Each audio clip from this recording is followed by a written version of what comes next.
Staël est allongé, calme. Tout autour de lui n'est que lumière blanche. De douces mains lui caressent la tête, dont le jeune garçon ne distingue que le bas du visage, en partie recouvert de fins cheveux blonds. Comment te sens-tu demande la jeune fille à qui appartiennent ses mains, d'une voix apaisante et si familière. J'ai peur de ne pas être à la hauteur, répond-il sans bouger. Qui n'aurait pas peur à ta place? Mais quand tu es là, cette peur s'envole. Je ne veux pas que tu t'éloignes de moi à nouveau. Quel que soit l'endroit où tu te trouveras, je serai toujours à proximité, Staël. Staël est brusquement retiré de ses songes par des tapotements contre les murs de la cabine de repos. Toc toc toc. Debout, puissant héros, on a du pain sur la planche, lui adresse Névis sans grand acte. On a accosté l'île, réagit le garçon, somnolent. On ne peut rien cacher. Le temps de m'habiller et j'arrive. Névis remonte alors sur le pont et attend Staël devant la cabine de repos en tapotant des doigts en rythme pour s'occuper. Une silhouette se glisse alors derrière lui. Ressentant cette présence, il se retourne et voit... Nova s'exclame-t-il. Le susnommé, trempé, s'approche de lui d'un sourire inquiétant. Névis ne tarde pas à comprendre sa véritable identité. Non, et tué, il s'apprête à lui jeter un sort de feu, mais son grand frère lui assène rapidement un coup à la tempe qui lui fait perdre conscience. Il sort alors un couteau pour achever le magicien, quand un rayon d'énergie le fait sursauter en arrière. C'est Staël qui est sorti de sa cabine et qui fait face à Nova, menaçant un Névis inconscient. Le raffut du haut bruit alerte le reste du groupe, qui quitte la rive et rejoint le pont avant, faisant face à ces trois-là avec surprise. En moindre geste belliqueux de votre part, ce jeune homme n'aura plus jamais l'occasion d'ouvrir les yeux, menace-t-il. Xenakis, peste Semnia. J'ai d'excellents réflexes. À moins qu'il ne te serve à t'enfuir, le premier geste de ta part à toi sera le dernier, ordure, rétorque Staël, le visant de sa main. Les deux parties se fixent alors, figées dans leur position, dans un suspense insoutenable, alors que l'assistance observe le corps occupé de leur ancien chef avec crainte et dédain. Autre part, dans un lieu obscur, Célé se concentre face à un tassiverpe gérant un flux d'énergie grise qui en rentre et sort dans l'air. Tobor et deux autres démons sont derrière elle, un homme et une femme aux longs cheveux bruns frisés. Cette seconde semble bouillir d'impatience, alors que le premier, presque désabusé, suit les événements de façon très désintéressée. Xenakis ne les retiendra pas suffisamment longtemps. Il va falloir que vous interveniez, leur adresse la princesse Démon. Flashback. Sous les yeux des habitants d'un village de Seploka, Staël détruisait des hordes d'Atren qui attaquaient par vagues. Il ne faisait pas le poids face aux puissants rayons lumineux du garçon, et les quelques survivants qui arrivaient à s'approcher de lui étaient découpés à coups de bâton glaive. Quand ces attaques prirent fin, plusieurs villageois approchèrent celui qui venait de les sauver, reconnaissant. « Merci infiniment, jeune héros !» lui adressa l'un d'eux. « Je vous en prie, appelez-moi Staël. » Il examina alors les traces laissées par les monstres vers l'entrée du village. Vu l'inclinaison des traces et la façon dont les attaques ont changé d'endroit récemment, tout porte à croire que le prochain groupe se formera environ nord-nord-ouest. L'endroit le plus habité dans le coin est Derno. Comment arrivez-vous à pister ces traces s'étonna un autre villageois. Un cours très barbant avec le sorcier éternel, précisa-t-il en dirigeant vers la sortie sans s'éterniser. Excusez-moi, Staël, mais ce n'est pas la direction de Derno que vous prenez. Un petit détour à faire, répondit le garçon, s'éloignant à pas ferme alors que les gens l'observaient partir, assez curieux. J'en ai entendu parler. Entre deux places à protéger, il lui arrive fréquemment de faire un détour, comme il dit, mais il n'a jamais dit où il se rendait, chuchota une femme, pensant que Staël ne pouvait entendre ce commérage. Finalement, tu travailles bien avec Célie, constate Staël, ne lâchant pas Nova du regard. Incroyable, hein? Tout ça me rend nostalgique, pas vous? Sourit ce dernier. Pardon? La petite bande qui s'attaque au repère du grand méchant, et moi qui m'infiltre en prenant l'apparence de l'un d'entre vous. Apparemment, se faire avoir par surprise, c'est un truc de famille chez ceux-là, répond Xenakis en raillant son captif inconscient. Espèce d'enflure, réagit Océane, grinçant des dents. Célé était donc le troisième parti dont tu m'as parlé. Comment as-tu su pour elle intervient Lek. Ce qui m'étonne le plus, Lek, c'est comment toi tu n'as pas su. Tu as été au basque de Baki pendant 20 ans et il ne t'a jamais parlé de sa sœur? Vu l'attention qu'il portait sur toi, ça m'a surpris de sa part. Mais il avait bien raison de te cacher des secrets, vu la façon dont tu réagis au premier joli discours venu. Lek commence à tiquer alors que Xenakis singe avec moquerie l'homme qu'il incarne. Pourquoi ne pas tendre la main vers une meilleure vie où personne ne te forcera à être la pire version de toi-même? Est-ce que j'imite bien le ton niais qu'il avait à ce moment-là? Lex se crispe de plus en plus, tandis que les autres commencent à comprendre à quoi Xenakis fait allusion. Mais je crois que le plus ridicule, c'est quand il a parlé de ses sentiments pour Semnia. Le griffu, ne tenant plus, s'apprête à se jeter sur lui, mais Lorniel le retient, évitant à Nevis de se faire égorger. Semnia, elle, reste sous la surprise de cette révélation. Alors que l'atmosphère est plus tendue que jamais et que Xenakis s'en réjouit un peu, la plupart des héros commencent à perdre patience. Pourquoi cette apparence? Qui est trop compliquée à manier, peste Océane? Je me suis dit que ce serait plus drôle de voir vos réactions en revoyant une bonne vieille tête. Et entre lui et cette paillasse de Rocab, il n'y a pas photo, répond Xenakis d'un ton malsain. Océane ne manque pas de s'énerver à son tour, mais se contient. Voyant la situation stagner, le polymorphe semble se résigner. Dommage, j'aurais bien aimé avoir un élu du feu dans mes disponibilités, mais je crois que je vais devoir vous faire bon. Approche, Diane, ton travail est terminé. Douce, étonnée, se tourne alors vers la semi-démone, tout aussi surprise par cette interpellation faussement complice. Non, c'est faux, balbutie-t-elle. La peine de jouer la comédie, j'ai un otage, fait-il mille de s'impatienter. Il ment. Je vous jure que, s'affole Diane. C'est fini, ces plaisanteries, intervient le sorcier, s'adressant à Nova. Lorniel, réagit la semi-démone. Elle nous a clairement prouvé qu'elle n'était pas de mauvaise foi. Tu cherches à nous embrouiller pour gagner du temps. Les autres se rangent derrière Lorniel pour épauler la jeune blonde. Xenakis, démasqué, échappe à un long rire. Bien vu, sorcier éternel, mais je vous trouve quand même tous extrêmement imprudents. Laissez un semi-démon vous guider presque aveuglément. Il jette alors un œil sur Nevis. Et cette nouvelle recrue, vous êtes-vous bien assuré de ses intentions quand il est venu vous rejoindre? En tout cas, vous devez vraiment l'apprécier pour rater l'occasion de me tuer au prix de sa seule vie. À ces mots, il lance le magicien en avant, s'accordant une protection suffisamment longue face à un Staël toujours à l'affût pour brandir un cristal et disparaître. Gaëla s'avance alors et relève le corps de Nevis pour vérifier sa bosse à la tête. Ce n'est qu'un idiot, mais il m'a sauvé. Il est digne de confiance. Un peu plus tard, l'épéiste réveille le magicien à coups de gifle. « Ouvre les yeux, feignant !» parle-t-elle en prodiguant ses soins. Cette méthode porte assez vite ses fruits. « Aïe! Qu'est-ce qui s'est passé ?»« Ne me dites pas que... » comprend-il, soudain pris de honte. « Xenakis t'a assommé et t'a pris en otage. » finit-elle à sa place.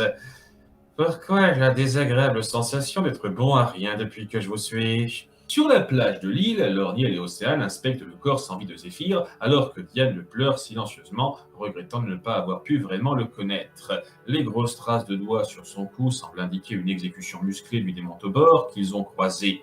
Le griffu, quant à lui, s'est coupé des autres plus loin, mais pas pour longtemps. Semnia s'approche un peu timidement pour lui parler à part. « Lek !» Celui-ci ne répond pas, se doutant de ce qu'elle veut lui dire. Juste avant de mourir, Nova t'a parlé de moi, n'est-ce pas? Qu'est-ce qu'il t'a dit? Est-ce vraiment important de parler de ça alors que le combat est juste à côté? S'il te plaît, Lek.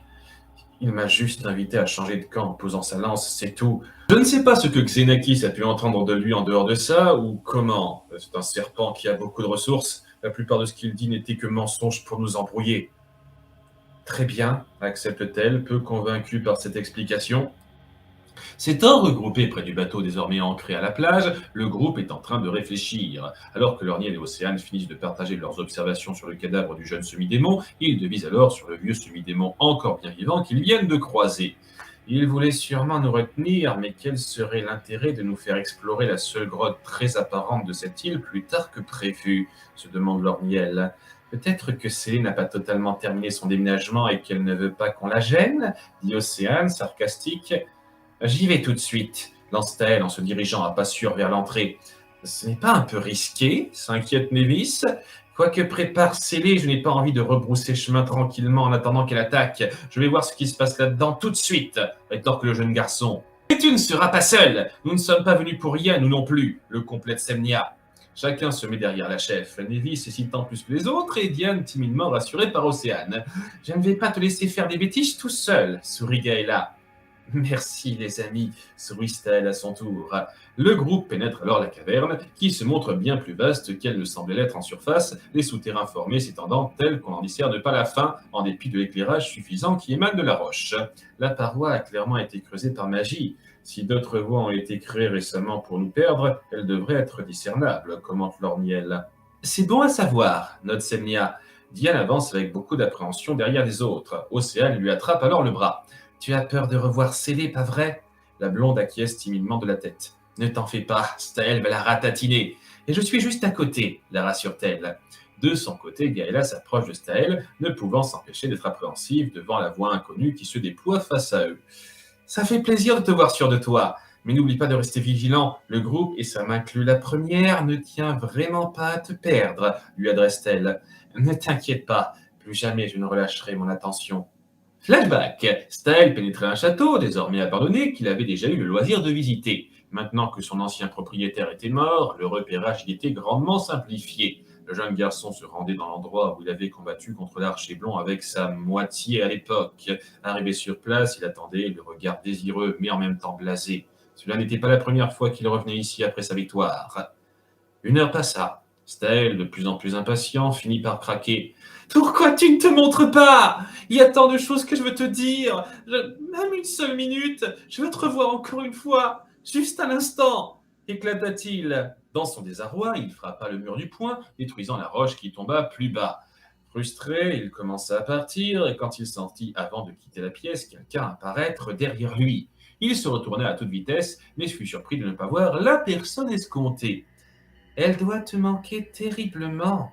Staël ne connaissait pas la femme qui venait d'apparaître en transparence et qui lui parlait d'un ton compatissant, mais elle lui semblait étrangement familière. Alors j'avais raison, la magie de Baki agit encore. Mais qui êtes-vous? Il faut penser à une autre personne pour qu'elle vous apparaisse. Au fond de toi, tu connais la réponse. Ce n'est pas moi qui vous ai appelé, c'est elle. C'est exact. Eri, enchantée. Je suis très contente de pouvoir rencontrer le garçon qui a su plaire à ma fille, sourit-elle chaleureusement. Je ne pourrai jamais la revoir, parce qu'elle n'est pas techniquement morte. Le corps d'Eri commençait déjà à disparaître. Elle forçait pour rester visible, alors que le peu d'énergie présente ne le lui permettait qu'à peine. La magie qui imprégnait cet endroit s'est beaucoup affaiblie et me laisse très peu de temps. Écoute, je comprends tes sentiments et ma fille encore plus, mais elle s'en veut de te voir t'acharner à la revoir. Je t'en prie, pour elle, essaye de vivre ta vie. S'évapora-t-elle dans une dernière supplique. Seul à nouveau. Dans ce château immense, Staël ressentait le vide l'assaillir. Les mots de cette femme l'avaient atteint, mais très peu. Il comprit cependant que s'acharner sur la piste qu'il s'était donnée était inutile, et en se tournant, il quitta ce château d'un pas ferme pour ne plus jamais y retourner. Un couloir se termine sur un autre couloir, cette fois plus épais. Je peux savoir quand on est censé arriver quelque part, s'agace légèrement Océane en se tournant vers Diane. Je ne sais pas. La seule fois où je suis venu, c'était dans une salle près de l'entrée. Celle-là, elle a visiblement enlevé, répond la semi-démone. Un léger frisson semble perturber Niel, mais il n'en tient pas rigueur sur le moment. C'est très différent des chemins que créait Baki dans son château, constate Lek. Encore à évoquer tes souvenirs d'amoureux? Lex stoppe, ainsi que le reste de l'équipe, suite à cette pique envoyée par Gaëla. Il faut croire que tu devais assez l'apprécier, ton seigneur, pour en savoir autant sur lui. C'est lui qui t'a proposé tes mains ou tu voulais toujours garder une trace de lui sur toi? Gaëla! Crie Samnia autoritaire. Comme si ça t'était possible d'aimer quelqu'un vu la valeur que tu accordes à la vie. Persiste l'épéiste, plus sombre et dédaigneuse, ignorant Samnia. Lek l'attaque alors sans crier gare. Gaëla évite son coup de main de peu. J'en ai assez de t'entendre te plaindre sur moi. Tout le monde a compris, j'ai été méchant et ça ne te plaît pas. Tu pourrais sortir autre chose de ton répertoire de temps en temps parce que tu donnes l'impression de devenir gâteuse, lance-t-il. Qu'est-ce que tu penses de cette chanson-là? Celle de mon épée qui visite tes entrailles, répond-elle d'un sourire vicieux. Je préfère faire stopper la musique, définitivement, rétorque à son tour Lek. Les deux se mettent alors face à face, en position de combat. Arrêtez tout de suite, s'immisce Senia. Et Senia se pointe avec ses grands airs, se moque méchamment la jeune épéiste. Pardon? Réagit la concernée, visiblement vexée. À toujours vouloir nous commander comme Nova. Je n'ai pas souvenir qu'on ait décidé d'un commun accord que ce serait toi le nouvel chef. Un couteau vole vers la tête de Semnia, qu'elle esquive, non sans s'éviter une coupure à la joue. Il veut postuler pour le rôle, peut-être lance Semnia menaçante, dague tendue vers elle. Tu tiens vraiment à me rendre ridicule s'énerve l'aigle de plus belle. Qu'est-ce que tu veux dire par là? Un coup tu me harcèles, le lendemain tu m'ignores, puis tu me harcèles à nouveau, et maintenant tu t'immisces dans mon combat. J'aimerais que tu fasses deux choses. La première, savoir ce que tu veux, et la deuxième, me laisser régler ça et faire un de tes très jolis petits dessins en attendant. Je fais ce que je veux, et si tu n'es pas content, j'ai de quoi vous satisfaire tous les deux, finit-elle par rétorquer, sortant une deuxième lame. Les trois finissent alors par se jeter les uns sur les autres. Larousse part un coup de main griffé d'une de ses dagues, tandis que Gaëla prépare un large coup d'épée contre elle. Semnia l'évite en faisant un bond en arrière. C'est au même moment que l'aigle tente d'étriper l'épéiste, qui parvient à dévier ses poings avec sa lame. Prête à rétorquer, elle donne un rapide coup d'épée en avant qui coupe l'aigle au niveau de la côte droite, mais qui laisse également une ouverture dans la garde de Gaëla. Elle en profite pour l'attaquer, elle parvient heureusement à se faire seulement arracher quelques morceaux de vêtements en tombant au sol. L'aigle s'apprête à l'assaillir à terre, quand une dague de Semnia lancée dans sa direction le force à parer avec une de ses mains. Cette dernière lance sa deuxième dague vers Gaëla, qui l'évite de justesse en faisant une roulade. Larousse se dirige vers eux deux en sortant deux nouvelles dagues de sa tenue. On pourrait peut-être les arrêter, intervient faiblement Diane, tremblante dans un coin. Et toi, tu pourrais peut-être arrêter de nous bassiner avec ton attitude de pleureuse, lui renvoie très fortement l'invocatrice. Océane est surprise la semi-démone. Est-ce que tu sais faire autre chose que gémir? Parce que sinon, ça nous ferait très plaisir que tu taises, continue-t-elle. Je se recroqueville-t-elle contre le mur. Le bâton d'Océane frappe violemment la paroi rocheuse à quelques centimètres du visage de Diane. J'ai dit la ferme hurle-t-elle, colérique. De son côté, Lorniel regarde outré le combat entre Semnia, Lek et Gaëla, s'irritant assez fortement. Quand est-ce que vous aurez fini vos idioties? Je commence à en avoir marre de vos problèmes relationnels. On a quelque chose de réellement important à faire. Bien sûr, Lorniel ne perd pas de temps. Lorniel n'a aucun défaut. Le sorcier se tourne vers Névis suite au ton médisant que ce dernier vient de prendre. Vous n'avez pas des fois l'impression de vous croire insupportablement au-dessus de tout le monde? Regardez qui dit ça. Tu dois être sacrément dégoûté de passer pour un moins que rien grâce à moi, rétorque-t-il, méchamment railleur. Je peux peut-être me rattraper sur le coup, réagit le magicien, enflammant ses mains, prêt à attaquer. Cette fois, ne va pas te plaindre que j'attaque pour tuer, lance Lorniel, se mettant lui aussi en position d'attaque. C'est drôle, j'allais justement dire la même chose. Névis lance un grand jet de flamme, auquel Lorniel répond par un jet glacé. Il reste assis à se défier sur ce coup croisé. De son côté, Staël commence lui aussi à être en proie à une certaine colère, mais semble y résister un peu plus que les autres. Si vous n'arrêtez pas de faire les crétins tout de suite, commence-t-il à menacer en préparant des billes d'énergie. Mais son crâne semble tiraillé. Dans tout ce tumulte, une voix finit par se faire distinguer du lot, une voix si familière à Staël qui rend momentanément presque inaudibles les autres sons. Ce qui se passe, ce n'est pas vous. Toi seul peux faire stopper ça, résonne cette voix dans la tête du garçon. Le chaos auditif lui revient, ainsi que son mal de crâne. Se tenant la tête par les mains, il scrute avec attention chaque recoin de la pièce jusqu'à ce qu'un coin du mur l'interpelle. Sans hésiter, il lance alors un rayon d'énergie en direction de cette paroi, faisant découvrir une petite pièce cachée dans la grande. Plus surprenant est la présence d'un démon à l'intérieur, le démon désabusé auquel Célé s'était adressé tout à l'heure. Celui-ci se tient la côte, visiblement ensanglanté par le coup de Staël. C'est à ce même instant que tous les autres se calment. Semnia, Lek et Gaëla restent figés dans leur position d'attaque. Océane, qui tenait avec fermeté le col de Diane, desserre son étreinte. Lorniel et Névis, se rendant compte de l'absurdité de leur dispute, stoppent leur sort. Tous se tournent alors vers le démon qui leur est apparu.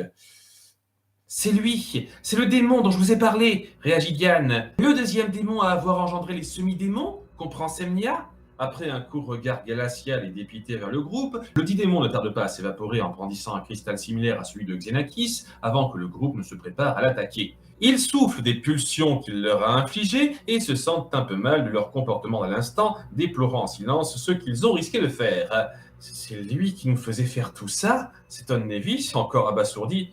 Quand je pense qu'on le rencontrera à nouveau, expire Océane, peu enthousiaste. Dans un endroit à l'air libre loin de là, sur le continent, le démon apparaît, attendu par Xenakis un peu fébrile. Tu as eu ton compte, Uzel? Si on comptabilise le temps qu'il leur a fallu pour arriver à toi, tu les auras retenus plus longtemps que moi, dites donc, commente le voleur de pouvoir, s'amusant à compter les points. Je me demande combien de temps vont tenir Kupka et Tobor, pense-t-il tout haut. Son interlocuteur n'est pas très bavard. Il se contente d'ignorer Xenakis en s'asseyant sur le sol. Le polymorphe observe la mer au loin avec son camarade, ignorant tous les jeunes semi-démons qui les entourent. Tous les jeunes aux yeux gris que Diane a décrits semblent se trouver là, regroupés sous la directive du jeune homme Ixion. Se considérant comme inférieur aux deux grands gradés sur place, il se contente d'attendre détaché d'eux, en particulier la jumelle au nom d'Artémis qui est en pleine réflexion assise au sol. Diane, est-ce que tu penseras compenser ce que tu leur coûteras? Le groupe continue d'avancer avec peu d'entrain. Lex et Niagala n'osent pas se regarder alors que Lorniel évite de croiser Nevis en se mettant en tête de file, ce que le magicien a remarqué. De son côté, Diane s'avance timidement vers Océane. Dis, Océane, ose-t-elle d'une voix faible. Oui, Diane, répond-elle en masquant sa gêne par rapport à ce qui venait de se passer entre elles. Tu trouves que je suis trop pleurnicheuse? L'invocatrice hésite à répondre de peur de la vexer. Un peu, mais ça ne veut pas dire que je ne t'apprécie pas. Tu sais, à chacun ses qualités et ses défauts. Est-ce que tu pourras m'apprendre à l'être moins? Insiste-t-elle alors avant qu'elle ne termine sa phrase.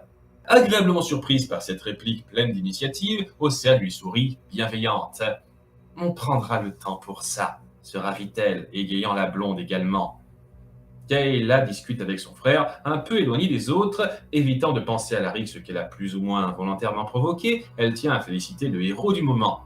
Tu nous as tous impressionnés, Style. Tu n'es pas fort que du corps. Cette formulation est un peu bizarre. Oui, désolé, je n'ai pas trouvé mieux sur le coup. En tout cas, merci. La plupart d'entre nous te devons la vie, une fois de plus. Je ne suis pas le seul à remercier, répond-il en souriant d'un air nostalgique. Flashback. En pleine marche sur les plateaux de Ferinia, Staël discutait avec la jeune fille blonde qu'il avait rencontrée la veille. Depuis l'attaque du village où il a pu battre à lui seul un nécros et empêcher la fille de mourir, le garçon se sentait confiant. Au fait, tu ne nous as toujours pas dit ton nom, s'enquit-il, restreignant son excitation du mieux qu'il pouvait. Angèle, répondit-elle, confiante. Elle n'avait plus l'amertume froide et profonde de la veille où elle avait vu son père mort sous ses yeux. Cette amertume était toujours là, et cohabitait avec d'autres sentiments plus positifs en la présence du garçon notamment. Il s'en doutait et ne pouvait s'empêcher d'exulter un peu ouvertement. Enchantée, Angèle, moi c'est Style. J'ai pu entendre ton nom 2 ou 3 fois, le coupa-t-elle, gentiment cassante. Oui, c'est vrai. Bienvenue dans l'équipe alors. Je manie le bâton depuis mes 8 ans. Pardon? Tu m'avais posé la question hier et je ne t'ai pas répondu. Je rattrape le coup aujourd'hui, plaisanta-t-elle. C'est super, tu dois bien te débrouiller alors. Vous pourriez avancer plus vite, les interpella Nova qui se trouvait en tête, alors qu'eux étaient un peu à la traîne par rapport aux autres. Angèle courut alors pour devancer le garçon, voulant lui adresser un dernier mot rapide. Encore merci pour hier. La voyant s'éloigner un peu, il ne put s'empêcher d'être pris d'une pointe d'inquiétude et osa poser la question délicate. Est-ce que ça ira? Angèle ralentit le pas 2 secondes, comprenant l'allusion, puis le rassura d'un sourire franc. Ne t'inquiète pas, à partir de maintenant, je n'ai pas l'intention de priver ma vie de sens.